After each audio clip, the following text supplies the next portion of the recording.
Thank you. Like Joe Biden and Hillary Clinton, you've been a consistent supporter of military intervention in the Middle East, from the Iraq War to the Libyan War to the Syrian Civil War. Some on your side of the aisle, including the president-elect, have said, well, we were given bad intelligence. They misled us on the intelligence on Iraq. That's a very specific reason. There's probably some truth to it, but I think it misses sort of the lesson of the Iraq War. Likewise, your justification for maybe coming to a new approach on the Libyan civil war is, well, maybe we overestimated the idea of having viable successors there. To me, it seems like we're still missing the point, because even after Libya, you guys went on to Syria wanting to do the same thing again, and you've argued, well, maybe we just didn't do enough. If we'd done more, we could have toppled Assad and we could have had real regime change in Syria. Well, you got it in Iraq, you got it in Libya, and it's a disaster. The lesson of these wars is that regime change doesn't work. People say, oh, we're going to get rid of the iron fist, and Thomas Jefferson's going to arise from the ashes. Well, that is a naive notion to believe that Thomas Jefferson or his like live in Libya or live in Iraq. Their tradition is so much different than ours. I mean, we've been fighting against centralized power in the English tradition for 1,000 years. The revolution in England was 350 years ago. Ours was 250 years ago. That tradition they don't have. They have a tribal existence. You trade one for another.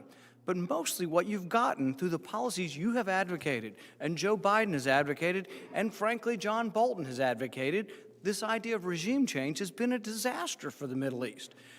We complain, everybody around here is concerned, Iran, Iran, Iran. Well, why is Iran stronger? Who's their best friend in the region now? Iraq. We did that. We had a balance of power. It wasn't perfect, but we had somewhat of a balance of power in the Middle East, and you guys messed it up. You got rid of the one bad guy, and another bad guy got stronger. And so then you went to Libya and did the same thing. And they said, well, maybe Libya's a one-off. Well, maybe there's a rule here. Maybe there's something we can learn about regime change, and maybe we can learn that humility would be that maybe we shouldn't be choosing every government in the Middle East. I would argue that instead of always choosing the governments, maybe we should not reward the bad ones. You know what I mean? So, for example, with Saudi Arabia, I despise the regime. I'd probably still trade with them. I probably wouldn't cut them off completely. I wouldn't sell many more arms, and after they killed Khashoggi, they shouldn't have got one bit of our armaments. But both sides advocate for this. On UAE, we tried to stop that because UAE has a terrible human rights record. Both sides support it. The problem around here is we have bipartisan consensus. The problem isn't lack of consensus. The problem is too much consensus, but the consensus is for regime change. Are any of the lessons you've learned from the failure of Iraq war, Libyan war, the chaos, the vacuum, and more terrorism that occurred and more lives that were lost, and then to go on to Syria? I don't get that there's been a lesson learned. Is there any kind of lesson learned on your part that regime change may not be the best thing for us in the Middle East?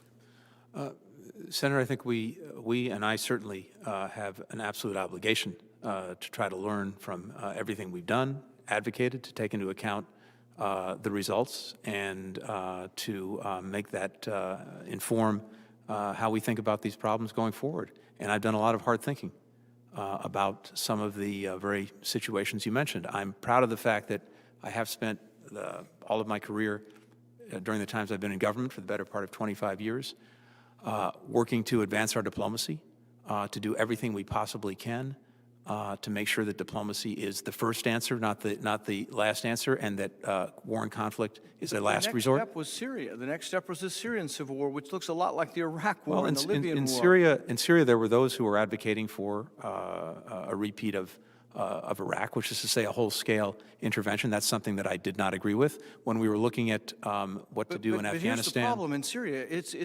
There was a predictable result there. Had you gotten rid of Assad, who were the fiercest fighters over there? Al-Nusra and Al-Qaeda. The more radical you were, the better fighters you were. The program that you started with Hillary Clinton, the program to train the moderate rebels, we spent $250 million. We trained about 60. We sent 10 of them into battle, and they were captured in the first 10 minutes. It was a complete disaster. This whole idea that there were moderates over there that we were going to support, doctors and lawyers and stuff, there were, but I don't think they were out there fighting. The ones out there fighting were jihadists, Al-Qaeda, Al-Nusra, and if they'd have taken over the country, Assad's a terrible person, but I'm not positive that these people would have been better.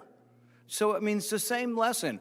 Our humility has to be, let's quit toppling regimes over there. Let's don't support the bad ones, but let's don't presume enough that if we topple them, that in the vacuum, Thomas Jefferson is going to arise, because it never seems to happen. With regard to advise and consent, and this is a little bit on Senator Barrasso's extension of his question on treaties, it really isn't so much a solicitous mood to say, well, we just can't pass these treaties, so we're going to make all these agreements, they're not coming to you. But I would argue even more importantly on war. You have argued when you've been part of administrations that, oh yes, you know, we'd like Senator Kane's, a more narrow AUMF, but we don't really need it. And you're not alone. That sort of, I think, arrogant executive sort of attitude comes from both parties. Every president for the last 50 years. In fact, they all probably believe this. They believe they have absolute power. It's called this absolute Article 2 authority. And this runs on both sides. But it runs through the extremes on our side. The John Boltons on our side believe in this absolute Article 2 authority. The AUMF from 9/11 had nothing to do with people in Somalia. Do you think the AUMF from 9/11 authorizes you to continue the war in Somalia? I think the AUMF from 9/11 has been used in countries and against groups that were not contemplated or cited in the AUMF, which is the very strong reason why we should revisit it. But it's very specific. It says people who organized to attack us. It doesn't mention, you know, people say, well, they say and associated forces. That's not in it. That's somebody dreamed that up later and sort of said that it's in. It's not in there. It doesn't say associated forces. There is no authorization for war in Somalia, Mali, Yemen, which the Obama administration originally did support. So there really isn't. I'm not for a more narrow one. I'm just for no more war over there. I'm tired of all the war. I'm tired of all the nation building. Look, I love the rights of women as much as anybody, but if our goal is going to be that we're going to keep women in power, like in Saudi Arabia, we're going to go to war with Saudi Arabia because they don't have women ministers of health and stuff, you know, it really isn't exactly our national security that you're talking about. You're talking about something different. Now, from the point of view of the Secretary of State, there are things you can do through soft power to advocate for the principles we believe in, but overthrowing governments to instill women's rights or to continue women's rights and to continue a military presence there and fight battles for it is really not something that is in the purview of the Secretary of State or really under the Constitution to anyone in our government. With regard to NATO, you've advocated for expanding NATO. Do you still support putting Georgia in NATO?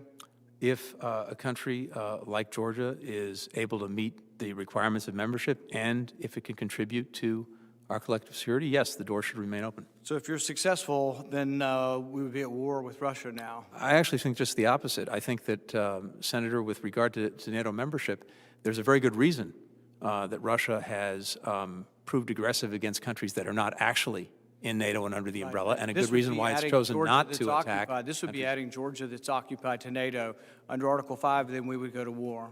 Well, I think we've seen, again, in the past that countries that have joined NATO have not been the same target of Russian aggression that we've seen. We were talking about 20 years ago, we might have a valid argument now. Russia occupies Georgia. Russia occupies, or proxy troops occupy part of Ukraine.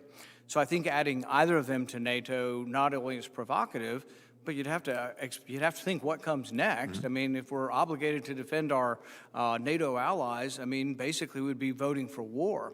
So I wouldn't vote to add Georgia to NATO, not on your life, unless I'm ready to send my kids and your kids to go fight in Georgia. You know, the complicated fights and wars and occupation around, and I just think that we need to think these things through. And I think for every provocation, there's a response as well. So we can't look at it in a vacuum. People say, I don't care what Russia thinks, or I don't care what Tehran thinks. Well, if we don't understand our adversaries enough to think how they will respond, then I don't think we're doing our job. I agree with you. But as you can tell, I'm not excited about more military intervention in the Middle East.